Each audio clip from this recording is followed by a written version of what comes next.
If I said I wasn't afraid while standing up here today, I would be lying to all of you. In fact, I've already located every emergency exit in case I have to make a run for it. My name is Lourdez Ardila. And if you know me personally, and after this speech you will, or just in case you want to meet up with me later and tell me how great I did, you can call me Louie. I'm very honored to be standing up here today representing something we have all demonstrated to get us to this point. A little bit of procrastination, a bit of hard work, dedication, but most of all, the ability we all have to face our fears. Life is scary. If you think about it, you were probably afraid to begin this journey at one point. Now you're sitting here, and you're done. You made it. Today, I hope to remind you to keep this momentum going and to never stop facing your fears. Each of us has a story. My story begins right after high school. Like most of us, I was eager to get my adult life started. I graduated high school early and already had a great job as a corporate event coordinator. I was enrolled here at COD for my first semester of college, and I had never felt truer and freer when I came out publicly, proudly identifying as a lesbian.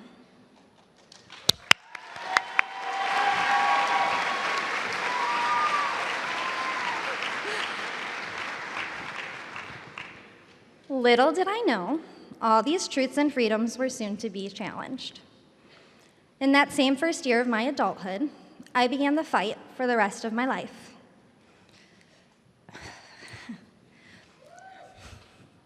I was diagnosed with severe Crohn's disease, and the unknown progression left my digestive tract completely useless.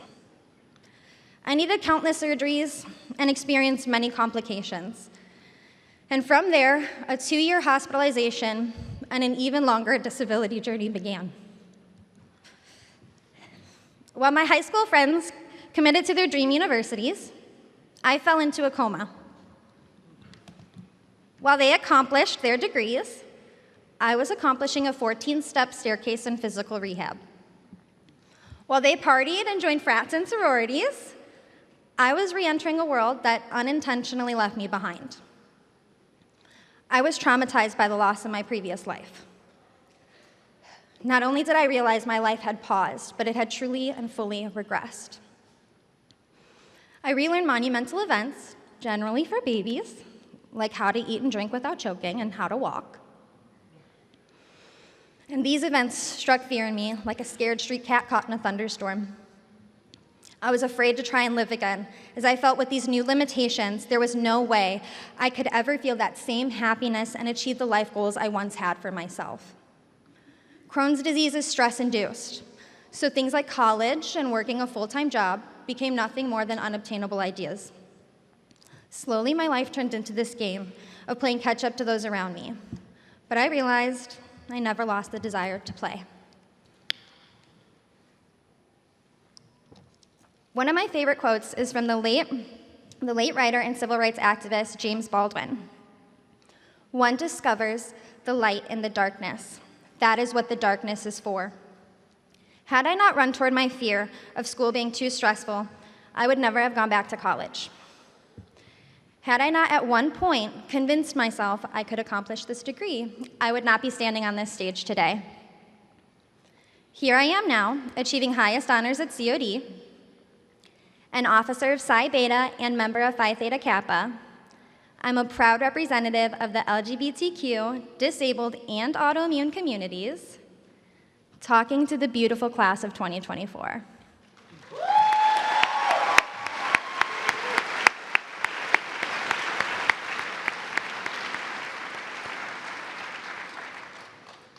Proving to myself that I can obtain all I ever felt I lost.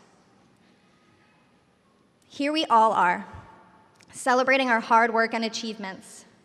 You earned this and should take a moment.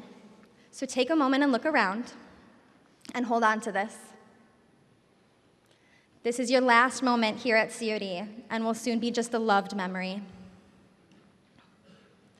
If there is one message I want you to gain from my story and leave with today, It is that it is okay to be scared. I expect you to be scared, as not knowing what's to come can be terrifying. As we move on from COD, we face the next unknown. But you will always have a choice.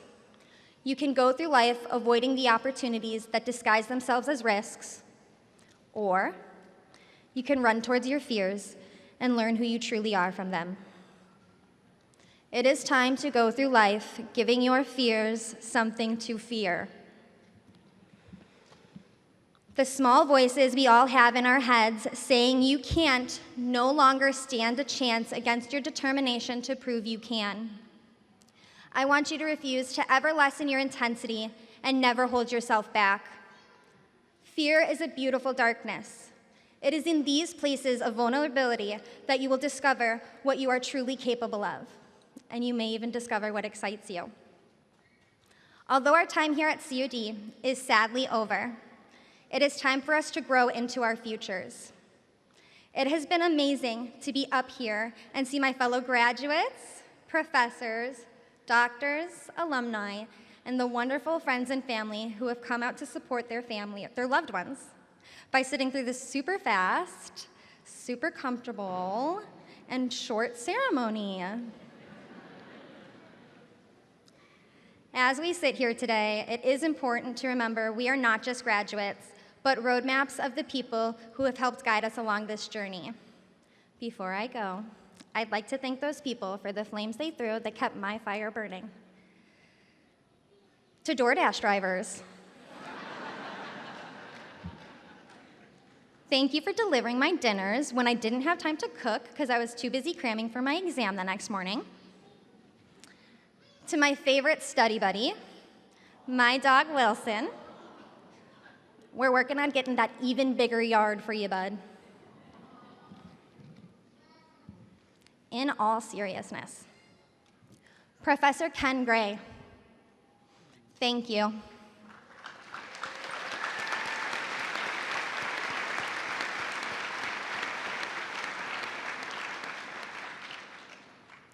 You were the first psychology class I ever took, and your love of the field, the human brain, and your students, and your countless references to SpongeBob in your intro class helped shape my interest in the study. To Dr. Azure Thill,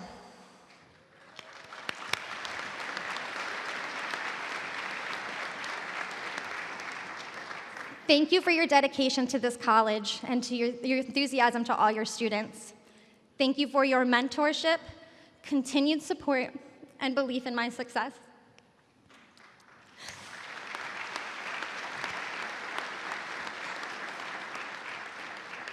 Even in your statistics class, which was by far the hardest class I took here.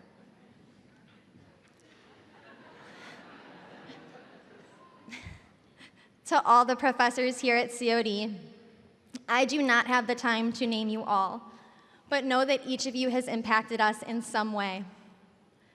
For those of us moving on to a four-year university, our new professors will have some pretty big shoes to fill.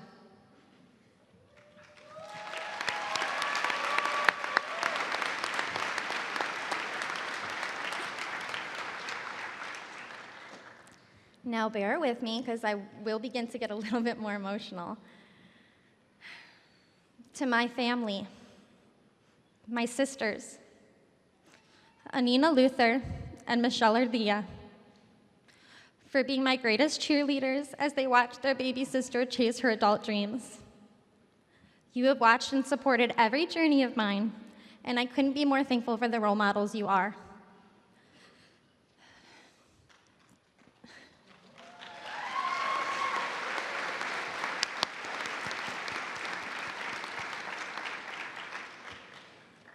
To my parents, for their support throughout all of my battles, as I know they were yours too.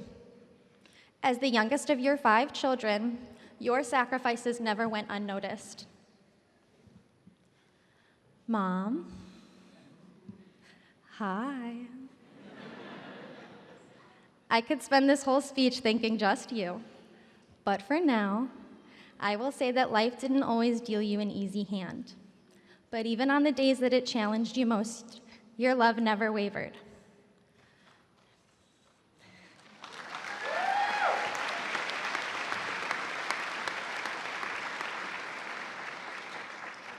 You are and always have been the best mother and inspiration. You are my best friend, and today, above all others, I hope I made you proud.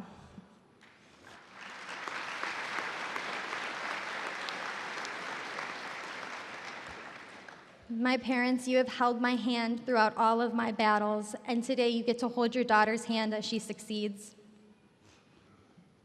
And just in case anyone wants to meet up with them after and tell them how great I did, their names are Elaine and Roger Gladue. They're sitting right over there, and none of my family had any idea I'd be speaking tonight.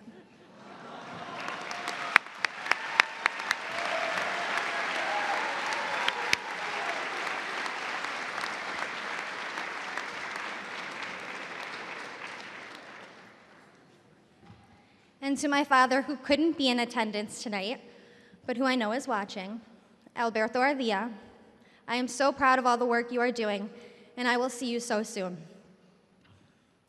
Graduates, don't forget to celebrate those who are celebrating with us today. They deserve it too. So let's interrupt my speech for all of us to take a moment for all of them.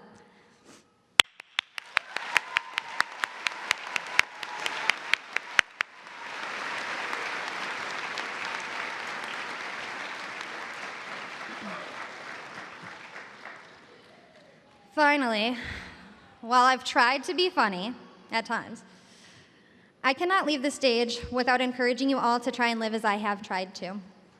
Enjoy your next big adventure, stand up against hate, protest atrocities around the world, don't be scared to be the change you hope to see, and run towards your fears. We don't know what tomorrow holds, and you may think that's scary, but that's the point. It's simply time for your next adventure. How exciting. Congratulations, class of 2024. We did it.